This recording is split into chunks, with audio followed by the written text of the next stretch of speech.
Yes, the train's a-comin'. Around the bend, through the tunnel, and over the bridge into this incredible railroad garden.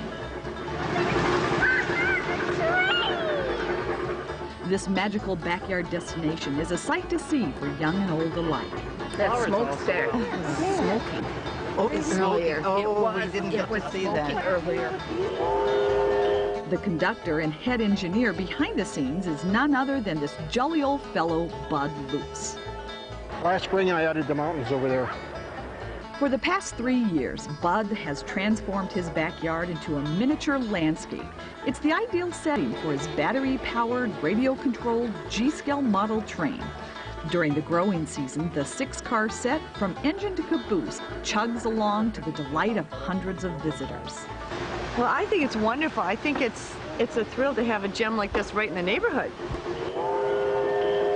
I like all his flowers because they're all different and colorful. It's somewhat of a hidden treasure over here. He's put his heart and soul into it, hasn't he? It wasn't long ago when Bud's backyard looked like this. Then what started as a simple backyard water project grew into a second one. 2 waterfalls made to create natural tunnels for trains to travel through.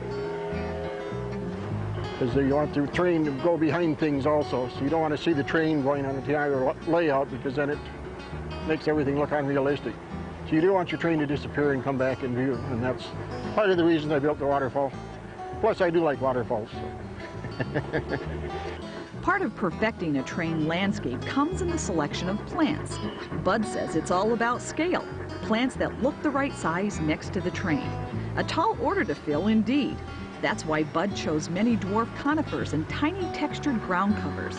And when done correctly, it tricks the eye into seeing what appears to be a life-size garden. Bud makes sure the garden is always blooming. A selection of his favorite annuals and perennials are choreographed with the seasons. Planting is a big experiment, depending on where you're at, but you want to go with small plants and try and find those that aren't really invasive. Otherwise, you've got a continuous headache of keeping the tracks clear. I like the moss. That is very hard to come by. Basically, I dig it up around the yard wherever it's shady and damp, and I transfer it over here. But it doesn't require the constant pruning that the sedums do. This one here is a thyme. As you can see, it's already encroaching on the tracks here. And speaking of tracks, Bud hand-laid all of them. The railroad ties were made from a redwood picnic table he cut up into half-inch squares. It takes me approximately 4 hours to do a 6-foot length. And then I bend my own curves, and my trestles are all made out of black walnut because that's very weather resistant. They stay outside year-round. Besides trestles and tracks, Bud recreated a piece of the West. These are Bud's version of the petrified Rocky Mountains. He also holds the key to his tiny own village. And then there's his version of Mount Rushmore.